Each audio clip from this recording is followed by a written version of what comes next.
So there's two reasons that you want to have some type of lead autoresponder. There's the psychological reason, and then there's the functional reason.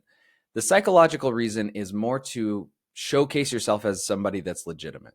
In today's age with AI and all the tools that are out there, you almost have the expectation that when you go and you fill out information to either see the rest of a video or to look at a use case or to have them contact you, that you should be getting some type of email from them within a matter of minutes.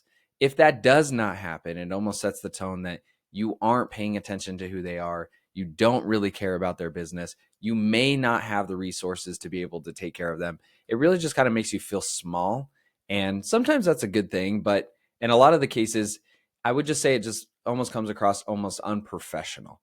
So we want to do it for that reason. It just sets the first impression well that, hey, we got your info. We are going to look at that info and we're going to reach out to you with either next steps or give you the video or give you access, whatever it is that they signed up for, so that they know and can expect what's coming.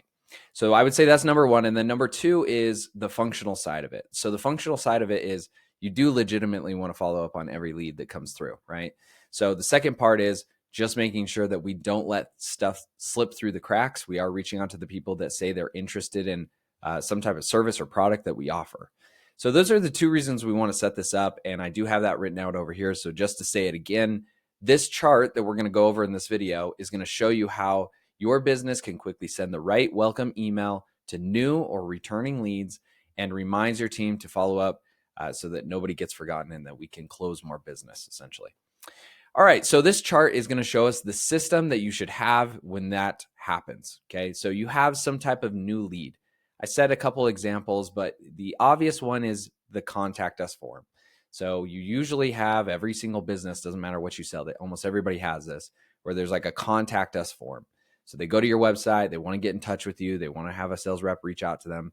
There's some type of form that will have like first name, last name, email, and usually like the company. They fill that out, and then after they fill that out, that creates a lead or sends it to your inbox and says, hey, this person's interested. They just said to contact them. That's like the most obvious one you could use. You also have situations though where maybe you're running like paid ads to like a lead magnet.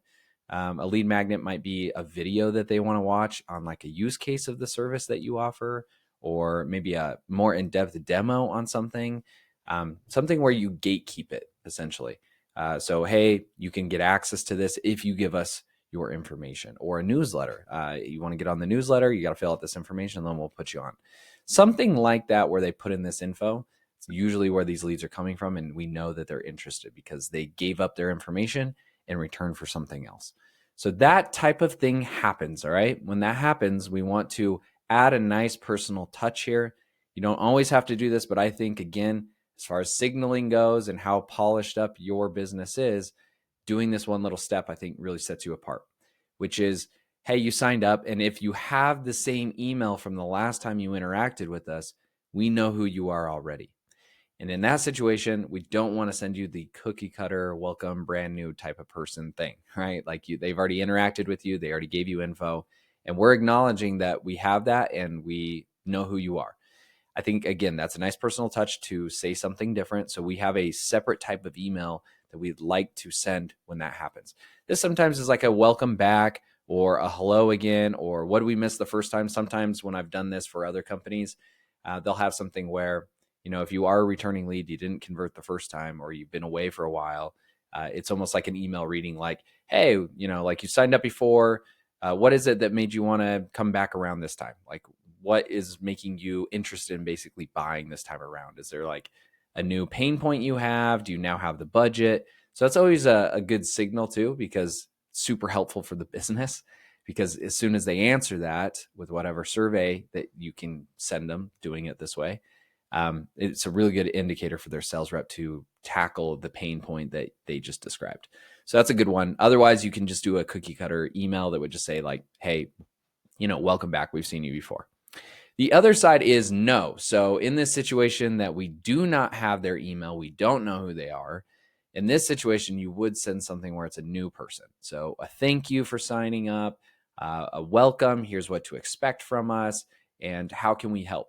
I watched a clip not too long ago, especially because I've been trying to do these YouTube videos, but it was about a YouTube channel and like this mastermind behind people that set up really successful YouTube channels.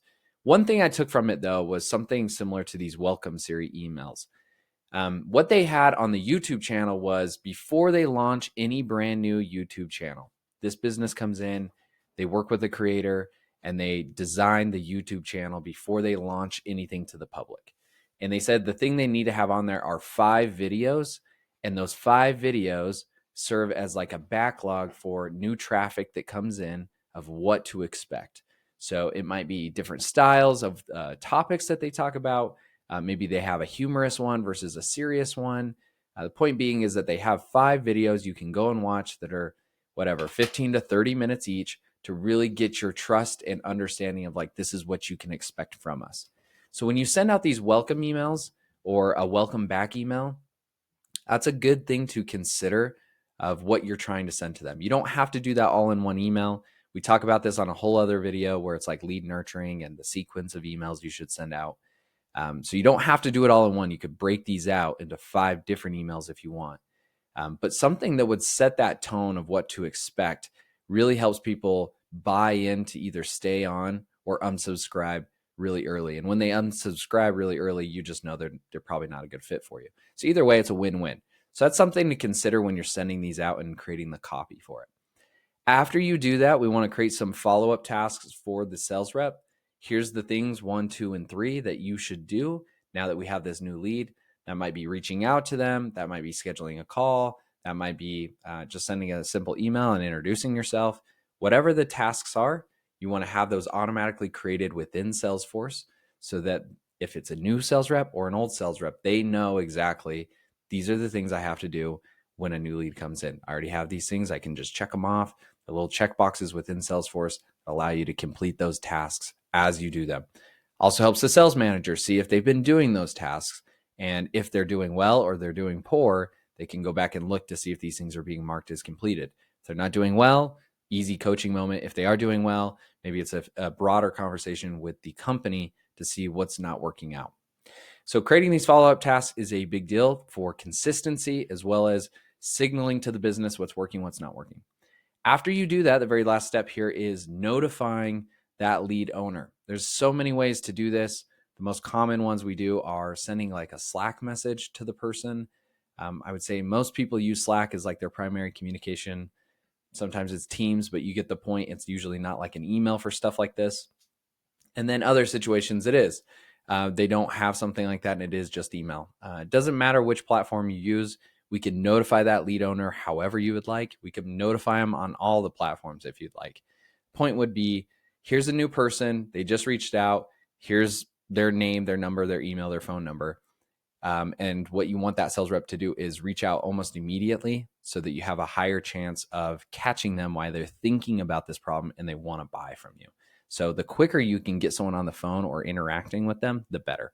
So that's what we want to do last so we can push that urgency to the sales rep. So seems simple, looks simple. It is fairly simple to set up. This is going to be one of those things where you adjust probably quite a bit as you're trying to figure out the copy, the targeting, how you want to say stuff.